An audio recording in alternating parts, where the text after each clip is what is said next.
A blessed evening po sa ating lahat at binabati ko po ang bawat isang nanunood sa gabing ito ng Happy New Year. Ayun, grabe no, 2025 na, napakabilis ng araw, tama. So, ayun, another year na naman po no, na binigyan tayo ng pagkakataon ng Diyos upang tayo makarinig tuwing gabi ng salita niya, amen, at mamagitan po para sa iba, tama. So, bago po tayo magsimula, tayo po muna ay manalangin. Yes, O God, Lord, maraming salamat po sa another year na binigyan mo po kami ng pagkakataon upang mamagitan po sa iba. At the same time, makarinig po ng iyong salita. Dalangin ko, O God, na patuloy kang pumilos sa gabing ito. Patuloy kang manguna, Panginoon. Salamat po sa unconditional love mo po Panginoon, para sa amin, O God. And Lord, dalangin ko na ikaw siyang manguna sa gabing ito. We thank you, O God, in Jesus' name. Amen and amen. Ayun, hindi ko na po patatagalin. Ang ating title po for tonight ay Living a Prayerful Life. Ang ating text ay mababasa po sa Ephesians chapter 6 verse 18. Sabi po rito, no? And pray in the Spirit on all occasions with all kinds of prayer and requests. With this in mind, be alert and always keep on praying for all the Lord's people. Konting background lang po tayo no, sa verse na to. Sabi po, ang Ephesians 6:18 po is a part of the larger passage about the armor of God, kung saan hinalin tulad po ni Paul sa isang sundalo na naghahanda para sa labanan ang isang Kristiyano, at ipinapakita rin po sa atin kung gaano po kahalaga ang prayer para sa paghahanda. Ang prayer ay isang mahalagang bahagi ng buhay ng isang Kristiyano. Ito ang way natin ng pakikipag-usap sa Diyos, ang pagsabi ng ating mga nararamdaman, pasasalamat at mga pangangailangan. Ngunit higit pa rito, ang prayer po ay isang pribilehiyo, amen, isang pagkakataon na makalapit sa Diyos, hindi lang bilang Diyos kundi bilang ating Ama na handang makinig at tumugon. At kung naalala ko lang po yung sinabi po ni Mami na buti na lang may prayer, kasi kung walang prayer, lagi na lang po tayong mag-worry, lagi na lang tayong balisa, amen. So, yun, salamat kasi may prayer.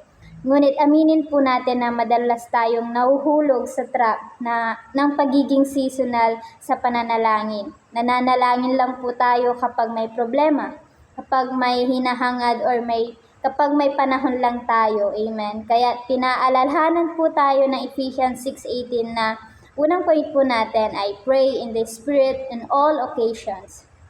Ibig sabihin po, no, anumang oras at sa lahat ng pagkakataon, hindi lang kapag may kailangan tayo.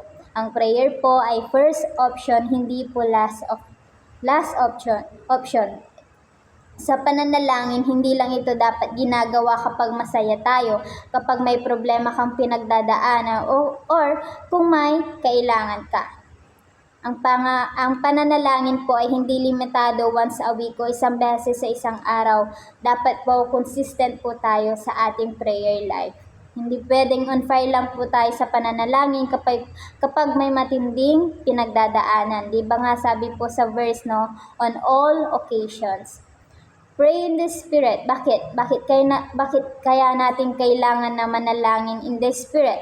Kasi minsan hindi na natin alam kung ano yung mga dapat nating ipanalangin. Pero ang Espiritu ang tumutulong sa atin. Amen. In Romans 8, verses 26 to 27, sabi po rito, in the same way, the Spirit helped us in our weakness. We do not know what we ought to pray for, but the Spirit Himself intercedes for us through wordless groans. And He who searches our hearts knows the mind of the Spirit, because the Spirit intercedes for God's people in accordance with the will of God. Amen. Kapag nananalangin po tayo in the Spirit, mas nagiging matatag ang connection natin sa Diyos. Direktang nakikipag-usap tayo sa Kanya. Ito rin po yung isa sa dahilan ng tayo po napapalakas rin po tayo nito, lalo na sa mga panahon na nanghihina po tayo. Amen. So, ang pangalawang point po natin ay be alert.